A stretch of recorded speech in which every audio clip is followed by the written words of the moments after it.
नमस्कार, तेज India press में आपका स्वागत है। कल हमने देखा काफी लोग, ज्यादातर व्यापार संघ के लोग पुलिस चौकी पहुंच गए थे मसूरी थाना में, और इनका आरोप था कि कुछ पुलिसकर्मी जो हैं लोकल लोग को सता रहे हैं, अवैध चालान काटे जा रहे हैं और कुछ भी इश्यूज रेज कर रहे हैं। और जहां पर कहीं ना कहीं इन्होंने ये बोला है कि अगर ये नहीं रुकता तो किसी तरह से धरने पे बैठ जाएंगे। तो हमारे साथ इसी मसले पे चर्चा करने के लिए हैं जगजीत कुकरेजा जी। तो सर, क्या मसला हो गया था कल? देखिए, विगत कल ये देखा गया था कि कुछ पुलिस कर्मियों द्वारा आनन फानन में यहाँ पे जो है एकदम चालानी प्रक्रिया शुरू करी गई। देखिए, सर्वप्रथम मैं समस्त लोगों को ये बताना चाहूंगा आपके माध्यम से भी कि हम चालान के खिलाफ नहीं है, हम पुलिस के खिलाफ नहीं है। चालान एक रूटीन प्रक्रिया है, अगर हम गलत करते हैं तो चालान होना भी चाहिए। ऐसा भी नहीं है कि चेकिंग नहीं होनी चाहिए, लेकिन जिस तरीके से वो चालान काटे गए, नियम विरुद्ध चालान काटे गए, हम उसके खिलाफ है। देखिए, आप नियम के ऐसा चालान काटने का नियम ऐसा एक देखिए कि हेलमेट होने की वजह से आप हेलमेट यदि मेरे पास नहीं है तो आप स्कूटी सीज नहीं कर सकते। हेलमेट में आप कैश का चालान काट सकते हैं। लेकिन जब हमारे मसूरी के स्थानीय निवासी द्वारा दरोगा जी से निवेदन करा गया कि हेलमेट नहीं है और वो उसके पास उस समय पैसे नहीं थे, तो उसने बोला कि मैं अपने घर से आपके लिए पैसे मंगा रहा हूँ, आप मुझे 5 मिनट का समय दे दीजिए और बाकी सब कागज मेरे पास है, आप चेक कर लीजिए। तो इस पर जो है पूर्व में भी इन दरोगा जी द्वारा एक मिसबिहेवियर किया जाता है और ढंग से स्थानीय लोगों से बात नहीं करी जाती है। उस स्थानीय निवासी के साथ बहुत बदतमीजी करी गई और उसको 5 मिनट का भी समय नहीं दिया गया कि वो कैश के पैसे लाके अपना हेलमेट का चालान काट दिया है और आनन फानन में उन्होंने जो है उसकी स्कूटी सीज कर दी। यही बात लेके हम कोतवाल साहब के पास गए थे कि भी अगर आपको चालानी प्रक्रिया करनी भी है तो कम से कम नियम से करें।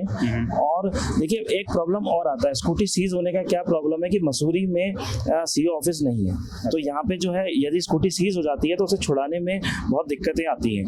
दिक्कतें क्या आती हैं कि देखिए, यहाँ पे जो है सबसे पहले यहाँ से डाक देहरादून जाती है, सीओ ऑफिस में डाक जाएगी, उसके बाद उस डाक को जाने में 3 दिन लग जाएंगे, फिर यहाँ से आदमी को देहरादून जाना पड़ेगा, फिर वो वहां से उसको छुड़ाता है, तो इस सब प्रक्रिया में उसका 1 हफ्ता लग जाता है। देखिए, कई लोग क्या होते हैं, बहुत गरीब भी हैं और जिनके पास मात्र एक ही वाहन होता है और उनका काम उसी से चलता है, तो वो उसको छुड़ाने में बड़ी प्रॉब्लम आती है। अब तो ये सब देखते हुए हमने कोतवाल साहब से निवेदन करा कि ये जो आपके जो एसआई हैं, मैं उनका नाम मैं उनको बता चुका हूँ, मैं मीडिया के माध्यम से नहीं लेना चाहूँगा। थाने के वो मसूरी के ही एसआई हैं, चौकी इंचार्ज हैं, और उनका नाम और उनके साथ एक कांस्टेबल का नाम हम ऑलरेडी कोतवाल साहब के संज्ञान में डाल चुके हैं। उन्होंने आश्वासन भी दिया है कि उनके खिलाफ जांच भी वो करेंगे। तो इनका नाम पहले भी 1-2 प्रकरण में आ चुका है।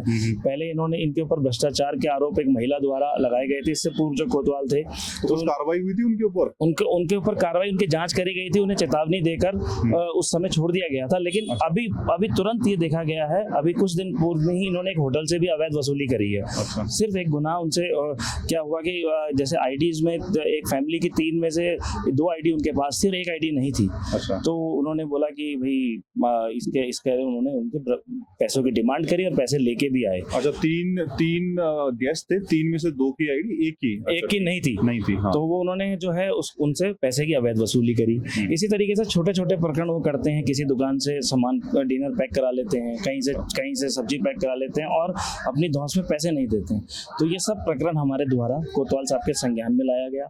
मसूरी में देखिए, हम लोग पुलिस के विरोध में नहीं है और इतने साल हमें हो गए हैं, हम ये नहीं कह रहे कि सारा सिस्टम पुलिस का खराब है, लेकिन एक आदमी की वजह से, सिर्फ एक आदमी की वजह से यदि पुलिस की छवि पे, सरकार की छवि पे कोई दाग लगता है तो उस आदमी के खिलाफ कार्रवाई होनी चाहिए। और एक जिम्मेदार नागरिक होने के नाते हमारा भी फर्ज बनता है कि हम उच्च अधिकारियों को बताएं कि भाई ये आदमी क्या कर रहा है। और ऐसा भी नहीं है, कोतवाल साहब ने हमारी बात सुनी और उन्होंने पूरा जांच का हमें आश्वासन दिया है कि इस दरोगा के खिलाफ तुरंत जांच करके जो भी जरूरी कार्रवाई होगी वो करेंगे। आपको चालान का क्या लगता है? चालान होना चाहिए? जैसे हेलमेट नहीं पहन रहे, ट्रिप्स ही चला रहे हैं, साइलेंसर ऑल्टर करा रखे लोगों ने। देखिए, मैं ये कहना चाहूंगा कि देखिए, सबसे ऊपर लॉ एंड ऑर्डर है, लॉ एंड ऑर्डर होना चाहिए, चालान होने चाहिए, लेकिन चालान का चालान नियम विरुद्ध नहीं होने चाहिए। चालान एक जैसे होने चाहिए, प्रक्रिया सबके लिए एक जैसी होनी चाहिए। जैसे मैंने अभी बताया तो नियम वाले ही बताया मैंने। हाँ, देखिए, साइलेंसर का होना चाहिए, यदि कोई ट्रिपल राइडिंग कर रहा है तो बिल्कुल होना चाहिए, कोई नशे में गाड़ी चला रहा है होना चाहिए। लेकिन एक पूर्व में यहाँ पे एक सिस्टम बनाया गया था, जो आपके माध्यम से मैं संज्ञान में भी लाना चाहूंगा कि एक सिस्टम बनाया गया था कि हेलमेट को 2 किलोमीटर के दायरे में सिटी में, क्योंकि छोटा कंजस्टेड एरिया है। अच्छा। और हर 10 कदम पे किसी का घर है, किसी की दुकान है, तो किसी को स्कूटी के माध्यम से स्कूल है, ऑफिसेज हैं, बैंक है, एकदम जल्दी में जाना पड़ता है।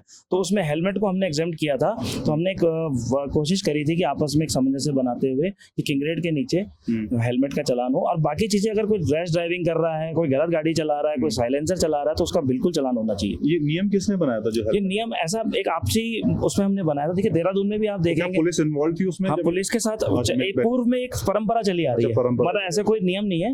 और लेकिन क्या होता है, देखिए आप देहरादून में भी देखते हैं कि हाईवेज पे ही चलान होता है, मेन रोड्स पे ही चलान होता है, कॉलोनीज में नहीं होता। तो ये मसूरी माल रोड, लंडौर बाजार एक कॉलोनी है, ये घर जैसे हैं। तो ऐसा हमने एक केस व्यवहारिक नहीं है कि आप छोटी छोटी कॉलोनी, छोटी छोटी कनेक्टिंग रोड्स पे भी चलान करेंगे तो बड़ा मुश्किल हो जाएगा। बाकी देखिए अगर रूल बनता है तो फिर ये रूल हमेशा के लिए होना चाहिए। ऐसा नहीं होना चाहिए कि आज आपने रूल बना दिया, आपका कोई ऑपरेशन, मतलब जैसे ज्यादातर होता क्या, पुलिस वाले बीच में कुछ दिन करेंगे, फिर वो बंद हो जाता है, लोगों को आदत हो जाती है कि बिगर वैसे ही चलना, फिर अचानक से फिर दोबारा एक शॉक आता है। तो एक तरह से वो एक कंटिन्यूअस प्रोसेस होना चाहिए ताकि लोग हमेशा सतर्क रहें उस चीज में। बिल्कुल, ये फिर प्रोसेस हमेशा रहना चाहिए। और देखिए ऐसा नहीं होना चाहिए कि आज तो आपने चालान कर दिया, कल आपने बंद कर दिया, फिर लोग भूल जाते हैं, फिर लोग घरों से बिना हेलमेट के निकल जाते हैं, आप अचानक काट देते हो। जो भी प्रक्रिया है इसको कंटिन्यूस करिए। और इसके अलावा मैं पुलिस से निवेदन भी करूंगा, देखिए सिर्फ एक चालान और हेलमेट ही मसूरी की प्रॉब्लम्स नहीं है, प्रॉब्लम बहुत है। पुलिस को और जगह भी ध्यान देना चाहिए। मसूरी सिर्फ माल रोड तक सीमित नहीं है। पुलिस को ये भी देखना चाहिए कि लंडौर बाजार में 24 घंटे वहाँ जाम रहता है, सीजन हो ऑफ सीजन हो, वहाँ का व्यापारी जाम से परेशान है। पुलिस कैसे सुलझाएगी वो जाम को? पुलिस की ड्यूटी नहीं है वहाँ पे, देखा जाता है कि पुलिस नदारत है वहाँ पे। मैं अक्सर मैं भी लंडौर बाजार का बनवे हो रखा है, क्या ही करेगी पुलिस? नहीं, मैं भी लंडौर बाजार का निवासी हूँ। कम से कम अगर पुलिस देखेगी कहीं रास्ते में गाड़ियां पार्क हैं, उन गाड़ियों को हटवाएं, उनके लिए प्रॉपर पार्किंग की स्थानीय निवासियों के लिए जगह हो, वो उनको बताया जाए कहाँ जगह लगेगी। और अगर पुलिस वहाँ रहेगी तो कोई गलत गाड़ी ले आता है, कोई वन वे में ले आता है। अब पूर्व में देखिए लंडौर बाजार में अनुपम चौक पे एक सिपाही की ड्यूटी परमानेंट रहती थी, आजकल नहीं है। आजकल पिछले 6 महीने से हम देख रहे हैं पुलिस के पास एक ही बहाना है कि हमारे पास पुलिस नहीं है, हमारे पास पुलिस नहीं है। अभी कोई वीआईपी मूवमेंट हो, मुझे लगता है ये सारे जितने ये सारे ऊपर मलिंगार भी पहुंचे रहते हैं, सारे पुलिस सारे वहीं पे जमा है। बिल्कुल, ये सब लोग एक जगह बैठ जाते हैं। अगर एक आदमी अनुपम चौक में रहे और एक आदमी घंटा घर पे रहे तो जाम की निजात में कम से कम अगर हम 100% नहीं तो कहीं से कुछ ना कुछ सोल्यूशन हमारा हो सकता है और जाम नहीं लगेगा। इसके अलावा बहुत सी समस्याएं मसूरी में, नशे का बहुत ज्यादा प्रचलन है, इस पे पुलिस को सख्ती करनी चाहिए। हमारा युवा भटक रहा है और देखिए हमारा कल का भविष्य नशे की जद में जा रहा है। इसके ऊपर पुलिस को कठोर निर्णय लेने चाहिए, कार्रवाई करनी चाहिए। हम लोग भी पुलिस का साथ देने के लिए इसके लिए तैयार खड़े हैं। तो कई सी समस्याएं हैं। आपने एक बहुत अच्छा टॉपिक उठाया अभी नशे वाला। ज्यादातर लोग बसते हैं इससे कि यार कहाँ इस टॉपिक में पड़े, पर मैं खुद देख रहा हूँ कि नशे से पूरा यूथ जो है 80% मैं कहूंगा 80% ऑफ द यूथ इसी में जा चुका है जो मसूरी में आज की डेट में। सब लोग नशे, लोग बात क्यों नहीं करते? जैसे आपने बोले पुलिस करे, हमारी क्या जिम्मेवारी है?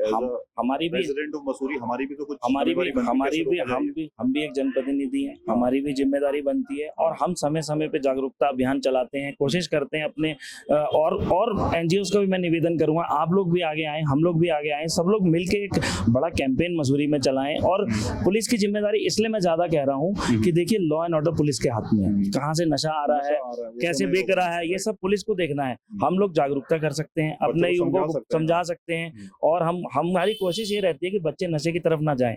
इसके लिए हम अक्सर कोशिश करते हैं, मसूरी में टूर्नामेंट्स होते हैं, हम लोग उनकी मदद इसलिए करते हैं कि ये टूर्नामेंट्स होते रहें, खेल के प्रति बच्चों की रुचि बढ़े और ऐसा ना हो कि वो सिर्फ नशे की तरफ जाएं।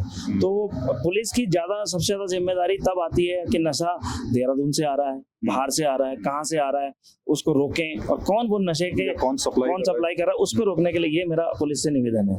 सर ये जो कल का जो इशू हुआ था उस पे सर 18 साल से कम बच्चे जो यहाँ स्कूटी चलाते हैं उस पे क्या स्टैंड है आप लोग का? देखिए पहली बात तो मैं सभी अभिभावकों से निवेदन करूंगा कि जिनके बच्चे 18 साल से कम है वो अपने बच्चों को स्कूटी ना दें।